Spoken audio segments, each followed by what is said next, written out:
Hello everyone, I am Marisha Vicente-Wee. I'm a Filipino radiographer based here in Singapore. Formerly, I'm a student of Miss Pichi Luna. When she approached me to discuss to you about career pathing decisions for RadTech, I did not hesitate. And for tonight, I do hope that somehow I'll get to inspire you guys, especially those second coursers and course shifters. So for today, my objectives is to discuss to you what are the reason why the degree holder is still taking another degree, and why is it they're taking second degree over master's program. I also would like to discuss the difference between the job and career, and after completing a second degree, how to set your goals. So what are the 5 whys? Why are degree holders taking another degree? First, meeting the requirements that you need to advance. Definitely, if you have already reached your maximum capacity for your job, you would wanted to have something more. So probably that could be the reason that drives for a person to take a new degree. Second, the new degree that they wanted to do is something that is so different from what they are doing right now. Third, they want to stay in the current position and do a success, just like for this pandemic where everything else is already online. What your job might be doing right now is not something aligned to this. So definitely you have wanted to take another degree for that. Fourth, to grow into a promotion that probably there's how somehow it falls into the first requirement, but then nevertheless, it's to get what is you wanted to attain for. Fifth, lastly, to get a proper credit for your skills that maybe you've been doing it for years. But then again, because you don't have a proper credentials for it, you're not having it. So why taking a degree over a master's program? It really depends on the person's goal, the time availability of that person's hand, and the career situation. These are all taken from Franklin University's college blog here in 2001. So for me, personally, what happened is that I need to take a new career path from where I have finished my first degree. So what happened actually to me? So after I finished my high school, I got to work into some odd jobs for 2 years before I get school in Dr. Jose Fabele Memorial Hospital School of Midwifery. That is from 2000 and 2002. After I finishes that very tough training, 24/7, almost 24/7 for 2 years, while awaiting for my board exam result, I have applied to be a private midwife and a caregiver in a Quezon City residence. So it is actually looking after a retired judge. So after I finishes, and after I finishes my first degree and then got my board exam and get that first job, I realized that I'm dealing with two things. That's a job and a career. So actually, ano ba yung job? It is something that is a position na meron kang regular employment, regular na sahod. While for a career, it's an occupation undertaken for a significant period of a person's life na you will feel the opportunity for progress. So with that in hand, I decided na dahil kailangan ko ng pera, nag-apply ako sa hospitals wherein tanggap ako sa Makati Medical Center and I became an aide there. So, nandun ako sa dental sterile supply. But then again, of course, I'm young. I'm so driven with what I have just finished up na ang hirap-hirap nung pagkakapasa ko and everything, ang hirap-hirap nung just that stint of college sa Fabelia. Imagine, we're 100 over and then in the end, nearly 30 lang kami na nakagraduate at nakapasa. So, it is that tough that I decided to do home deliveries during that period of time. But then again, it still doesn't suffice to support my family na kailangan kong tulungan yung mga kapatid kong mag-aral. So, I grabbed the opportunity when I had to go for overseas work sa Singapore General Hospital na doon ako na-expose sa radiology department. I learned to assist doon sa CT, MRI. So, yun, sabi ko, I will do that. And unfortunately, I didn't had a chance na makapag-aral sa Temasek, sa Nanyang Polytechnic, even though I was given a chance na sponsoran because O-level lang ang midwifery at saka nursing doon. At radiographer to take that, you need an A level. So what happened is that I go back to Philippines and enrolled at the family clinic in colleges and finishes my BSRT at 2012. So nung matapos ko ito, sabi ko I don't want to be in a mid na naman ng job at saka career. I have to be certain. So after I graduate, I told myself I have to set a goal. And what are those goals is? Sabi ko kailangan maging registered RT ako this year. Kailangan I have to be employed in a reputable company and I have to finish my master's degree before I reach 40. So sabi ko, those are the goals that I wanted to do for myself. So I've learned that I think I'm in the right path kasi right after I finishes college and passed the board exam, I became a delegate at Malaysia Singapore Radiographers Conference in Kuching, Sarawak, Malaysia 2012. So I said, oh my God, thank you Lord, I'm doing it right now. So after that, things have been falling into places.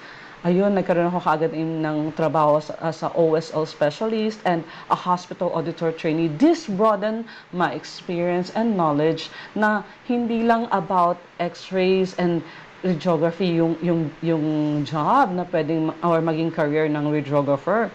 At ang dami ko rin natutunan about radiation protection, which it aided me when doing the teaching.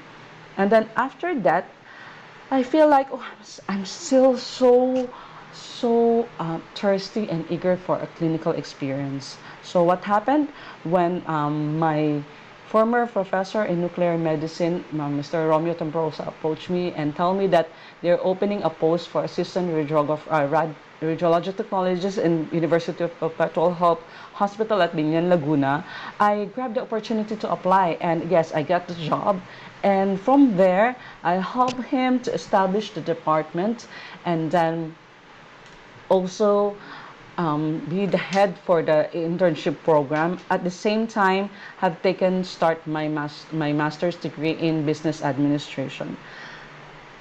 And it still doesn't slow down. What happened is that I met a Siemens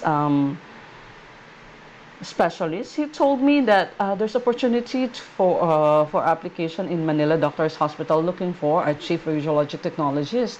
Then my family is in Manila, so why not? I tried to. After talking to my boss, I told him about it. And he said, okay, you have my blessings, you can apply. And then, yes, fortunately, I got the job. So that was it. I feel like I was at the peak of my career during that time. I even became a consolidated member in Philippine Regulation Commission Board of Radiologic Technology. But then again, as a woman na alam mo yung age mo, ayan na starting a family, I was with that. I experienced that. So what happened is I stepped back. I joined my husband in Singapore. And I became a general and mammo radiographer in Boston Imaging Diagnostic.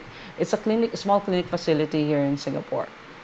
After that, my goal is always in my head. So slowly, andun siya eh. Lagi siya driven ako ng ganon. I managed to join Tan Tock Seng Hospital that it made me as a radiographer what I am now today. I have practiced, I have trained well, molded to become a general operating theater, ESWL, and angio radiographer. And it's too seldom for a female, but the head in angio suite have been training females, which is very, very good. Kasi, alam mo yun, walang bias. Basta kung sinong gusto, go, at kaya mo. So I don't have photos of my how are the things that I've been doing in Tan Tock Seng because their patient confidentiality is that tough. So I will be just showing you the areas that we're doing. So I was with Alet, another family clinic Inc. Graduate alumni. So Ate Judith. This is in inpatient X-ray. This is in ED with Madam Ku and two Filipinos also, Ate Len and Ate Hani. They are the in charge at Fluoro. And then this is our OPD and musculoskeletal with my colleagues of different races. And these are in operating theater. Okay, this is Ingrid when I was training her to be an OT radiographer there, and this is during my Ebola training.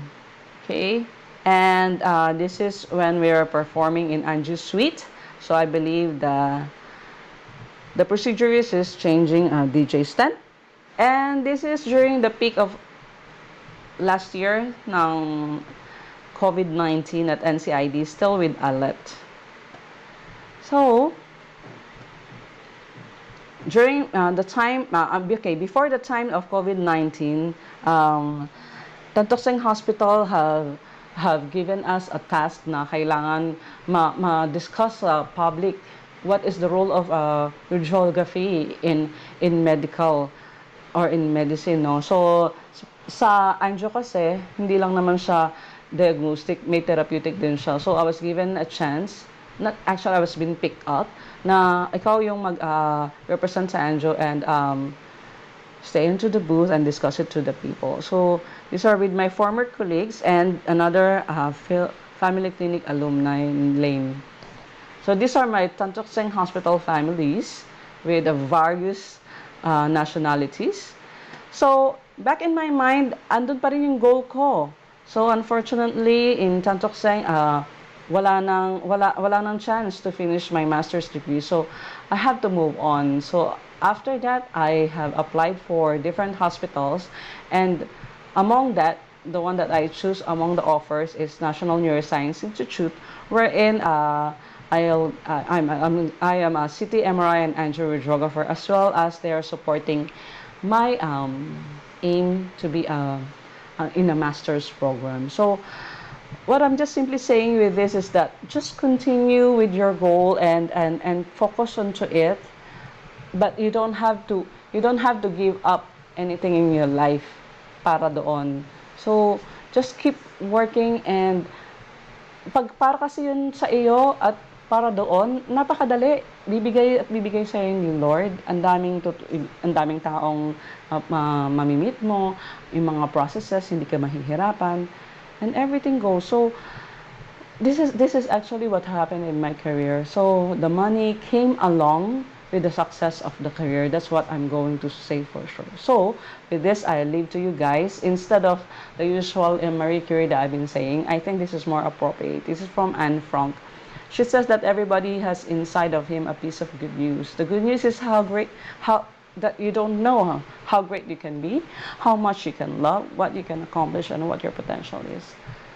Thank you so much.